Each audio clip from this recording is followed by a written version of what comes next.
Bien-aimés dans le Seigneur, je vous salue dans le nom précieux et agissant de notre Seigneur Jésus-Christ de Nazareth.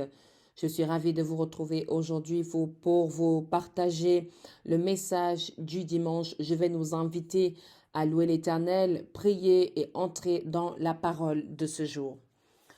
Ne crains rien, je t'aime, je suis avec toi. Promesse suprême qui soutient ma foi. La sombre vallée n'a plus de terreur. L'âme consolée, je marche avec mon Sauveur. Oh non, jamais tout seul. Oh non, jamais tout seul. Jésus mon Sauveur me garde, jamais ne me laisse seul. Non, jamais tout seul. Oh non, jamais tout seul. Jésus mon Sauveur me garde, jamais ne me laisse seul. L'aube matinière ne lui qu'au beau jour. Jésus ma lumière m'éclaire toujours. Quand je perds de vue l'astre radieux à travers la nuit, Jésus me montre les cieux. Oh non, jamais tout seul. Oh non, jamais tout seul. Jésus mon Sauveur me garde, jamais ne me laisse seul. Non, jamais tout seul. Oh non, jamais tout seul. Jésus mon Sauveur me garde, jamais ne me laisse seul. Les dangers accourent, subtils inconnus, de près ils m'entourent, plus près est Jésus, qui dans le voyage me redit c'est moi. Ne crains rien, courage, je suis toujours avec toi. Oh non, jamais tout seul. Oh non, jamais tout seul. Jésus mon Sauveur me garde, jamais ne me laisse seul. Non, jamais tout seul. Oh non, jamais tout seul. Jésus mon Sauveur me garde, jamais ne me laisse seul. Alléluia, nous prions. Seigneur Dieu, nous te bénissons, nous te disons merci de nous rassembler autour de ta parole ce matin. Merci Seigneur de prendre possession de toutes choses, de disposer notre être tout entier, Seigneur, afin que nous puissions te recevoir. t'entendre et te comprendre, Seigneur. Comprendre le message que tu vas nous délivrer aujourd'hui. Ce message qui aura pour but de nous fortifier, de nous éclairer ou de nous rapprocher de toi, Seigneur. Merci, Seigneur, de nous soutenir par ta parole chaque jour dans ce ministère, chaque jour dans la vie de tous ces gens qui nous écoutent et qui nous reçoivent. Nous te bénissons parce que tu es amour et tu continues de manifester ton amour en Jésus-Christ pour chacun de nous. Amen, amen. Amen. Bien-aimés dans le Seigneur, je vous salue de nouveau dans le nom agissant de notre Seigneur Jésus-Christ et je vais vous inviter maintenant à ouvrir Jean chapitre 13, verset 23. Jean chapitre 13, verset 23. Et si quelqu'un, bien-aimé, venait à être pressé de recevoir le thème, la parole qu'il faut absolument garder pour ce matin, ce serait être avec Jésus comme le disciple que Jésus aimait. Ou alors voir Jésus comme le disciple que Jésus aimait. Mais alors, bien-aimés dans le Seigneur, qui est ce disciple que Jésus aimait? Nous allons parcourir les écrits qui nous partagent en fait la présence d'un certain disciple que l'on appelle bien sûr Jean, mais la Bible attribuerait l'écriture de l'évangile de Jean à ce disciple que Jésus aimait. Alors je nous ai invités quelque part dans la lecture, c'est dans Jean chapitre 13, verset 23. Je le lirai dans ma version biblique. Maintenant, vous avez également la vôtre. Ne vous inquiétez pas si quelques mots diffèrent. Il est écrit, « Un de ses disciples, celui que Jésus aimait, était couché sur le sein de Jésus. Simon-Pierre lui fit signe de demander qui était celui dont parlait Jésus. Et ce disciple, s'étant penché sur la poitrine de Jésus, lui dit, « Seigneur, qui est-ce » J'ai lu jusqu'au verset 25. Alléluia. Bien-aimés dans le Seigneur, nous avons déjà ici l'introduction de ce disciple que Jésus aimait. Et on parle de lui lors de l'institution de la scène, de la Sainte Seine, lorsque Jésus est en train d'annoncer à ses disciples que quelqu'un va le trahir. Eh bien, si nous imaginons la chose sous forme d'un tableau, qu'est-ce qui se passe? Il se passe que Jésus est à table avec les 12.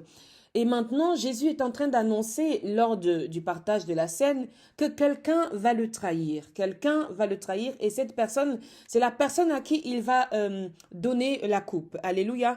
Donc, maintenant, quand Jésus dit cela, le disciple que Jésus aimait, c'est étrange parce qu'on ne donne pas son nom, mais on l'appelle systématiquement par le disciple que Jésus aimait.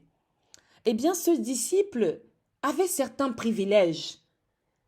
Quand nous sommes le disciple que Jésus aime, on se rend compte qu'il y a certaines petites choses qui se passent. On dit, ce disciple était couché sur le sein de Jésus. Simon-Pierre lui fit signe de demander qui était celui dont on parlait. Qu'est-ce qui se passe ici? Ce disciple s'est couché sur la poitrine de Jésus.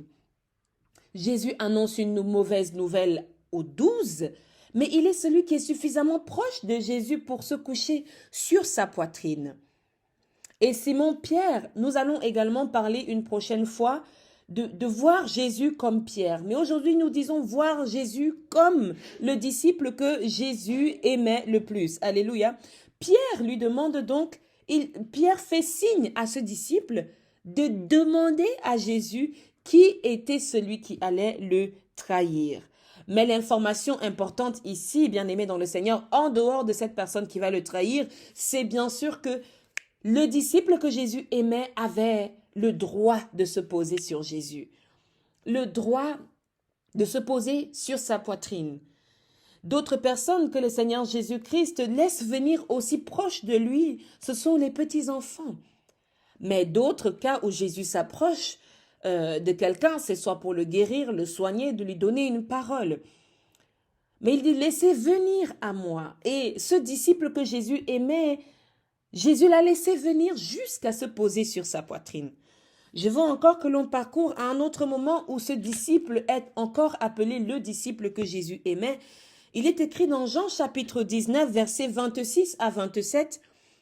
Jésus, voyant sa mère et auprès d'elle le disciple qu'il aimait, dit à sa mère, Femme, voilà ton fils. Puis il dit aux disciples, Voilà ta mère. Et dès ce moment, le disciple l'a pris chez lui.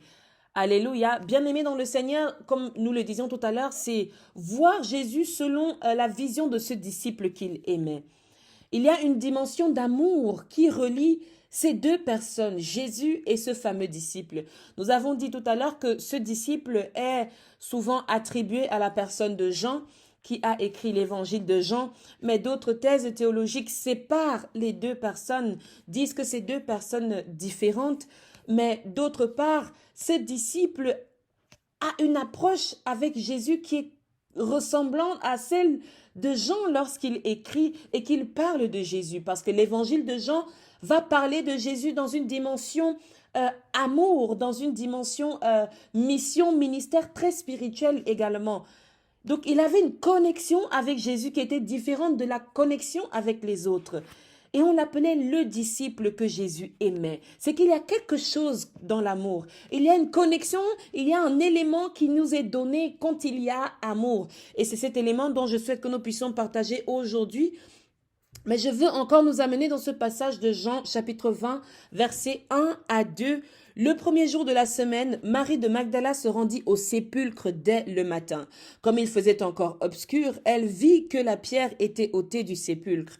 Elle courut vers Simon, Pierre et vers l'autre disciple que Jésus aimait et leur dit, « Ils ont enlevé le Seigneur du sépulcre et nous ne savons où ils l'ont mis. » Parole du Seigneur, nous rendons grâce à Dieu.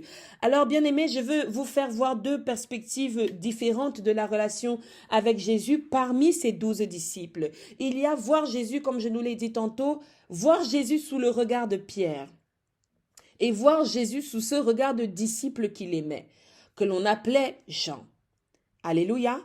Voir Jésus sous le regard de Jean, c'est une vision que l'on nous présente ici comme une connexion au-delà de la connexion avec les 12 disciples.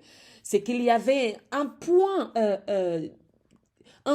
de force entre les deux personnes. Alléluia.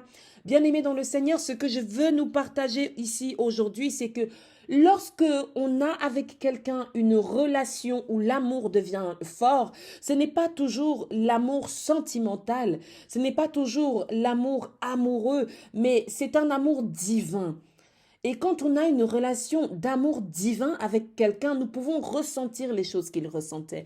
Nous pouvons ressentir au-delà des attentes, au-delà même des autres. Nous pouvons lire au-delà même des autres. C'est-à-dire que quelqu'un peut avoir avec toi une connexion de frère, mais lorsque tu as un autre type de connexion avec quelqu'un d'autre, vous allez créer dans l'atmosphère une dimension qui va permettre que même s'il n'a pas ton sang, même si ce n'est pas ton amoureux ou ton amoureuse, quand tu as quelque chose, la personne sait. Quand tu vis quelque chose, la personne le sait. Elle le sait quand tu vas mal, elle le sait quand tu es dans une situation de problème, elle sait quand tu es en train d'appeler au secours. Bien-aimé dans le Seigneur, et c'est comme si ce disciple que Jésus aimait avait compris quelque chose de Jésus que les autres n'avaient pas compris.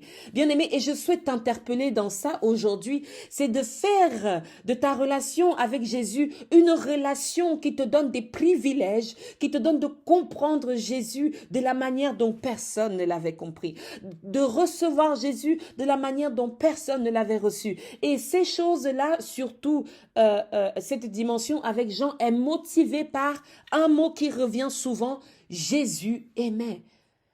Jésus aimait ses disciples. Mais pourquoi est-ce que Jésus aimait ses disciples? Qu'est-ce qu'il y avait en ses disciples qui lui donnait tous les droits? Et nous étions en train de dire tout à l'heure que ce disciple que Jésus aimait était attribué à Jean. Parce que lorsqu'on lit Jean, il y a une dimension d'amour dans l'évangile de Jean. Il y a une dimension spirituelle dans l'évangile de Jean. Il y a une certaine transmission, au-delà de la transmission théologique. Mais Jean a envie de nous convertir presque à suivre Jésus. Jean a envie de nous convaincre même à croire en Jésus. Jean a envie de nous faire comprendre que Jésus n'avait pas que la dimension physique que l'on peut voir et que ce n'était pas qu'une question théologique, mais il y avait une réelle dimension divine en Jésus. Et Je crois que Jean avait saisi cela. Ce disciple que Jésus aimait, je pense que Jésus l'aimait parce que il a vu que ce disciple avait saisi quelque chose, avait saisi l'essence de sa venue, avait saisi le qui il était, même s'il ne parlait pas beaucoup, même si on n'a pas toujours les interventions, mais dans son silence, dans sa discrétion, il avait compris à qui il avait affaire. Il avait compris la connexion divine, le lien divin. Et il voulait peut-être simplement en profiter de cette relation. Bien-aimé dans le Seigneur, lorsque Jésus voit en toi l'amour et la compréhension de sa venue dans ta vie, il t'aime et il se manifeste à toi d'une manière différente qu'il ne peut paraître ou se manifester à quelqu'un d'autre. Est-ce que quelqu'un me suit ce matin? Je vais encore te le répéter et te dire que lorsque Jésus voit dans ta louange, dans ta prière, dans ton adoration, quelque chose qui le titille, quelque chose qui lui fait voir que non, il a compris le pourquoi est-ce que Jésus est là, le pourquoi est-ce que Jésus veut le sauver, il a compris la relation qu'il doit entretenir avec Jésus. Jésus active les portes. Il ouvre, n'est-ce pas, dans le domaine spirituel, la révélation, la compréhension. Et maintenant, Jean a pu être dans la totale transcendance lorsqu'on parle de l'Apocalypse de Jean. Alléluia. L'Apocalypse de Jean, bien-aimé, est un livre très connu, justement de par son mystère. Et ce mystère ne peut être révélé que dans le domaine spirituel. Et dans cette transcendance-là, Jean a reçu énormément de choses. Parce que peut-être que sa connexion avec Jésus lui donnait ce droit. Lorsqu'il y a une relation avec Jésus, Jésus te permet de se poser sur sa poitrine. Lorsqu'il y a une relation avec Jésus, Jésus te permet de venir te coucher sur lui, de venir te réconforter dans sa présence. Lorsqu'il y a une connexion avec Jésus, Jésus t'ouvre son cœur, t'ouvre son être tout entier. Et je parle encore ici, nous l'avons lu tout à l'heure dans Jean chapitre 13, versets 23 à 25. Jésus te donne la possibilité de te poser, de te réconforter sur lui. Et ce n'est plus un réconfort avec les mots qu'il dit, venez à moi, vous tous qui êtes chargés et fatigués, je vous donnerai du repos. Il vous laisse avoir accès, bien-aimé dans le Seigneur, à son être physique. Ça, c'est lorsqu'on a développé cette relation avec Jésus. Et encore sur la croix, lorsque nous développons une relation avec quelqu'un, la personne va maintenant prendre des choses, des responsabilités, des charges et pouvoir nous les confier. Lorsque nous sommes dans une entreprise, bien-aimée dans le Seigneur, et que le patron de ton entreprise comprend que tu es déjà capable d'assumer certaines responsabilités, il est maintenant en mesure de te les donner, n'est-ce pas? Eh bien, c'est ce que Jésus fait. Jésus délègue maintenant sa responsabilité, délègue et dit à Jean, maintenant c'est toi qui prendras soin de ma mère. Je te la laisse, je te la confie. Fils, voici ta mère. Je te laisse ma mère. Bien-aimé dans le Seigneur, quel fardeau, quelle grande responsabilité.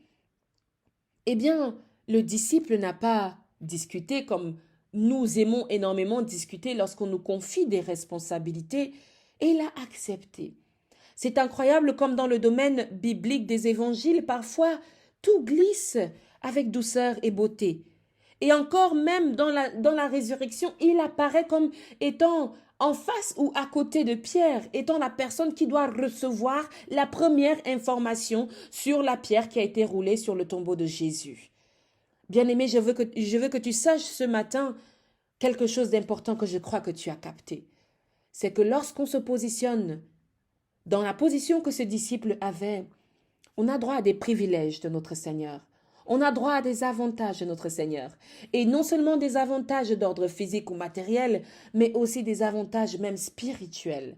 C'est d'avoir la présence constante de Jésus, d'être informé de ce que Jésus fait et d'être au courant de la situation en tout temps, même à la résurrection de Jésus. Il était là, il était au courant.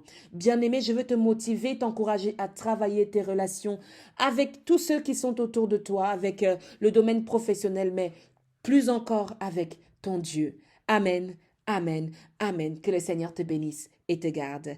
À la semaine prochaine et excellente semaine à chacun de nous. Amen.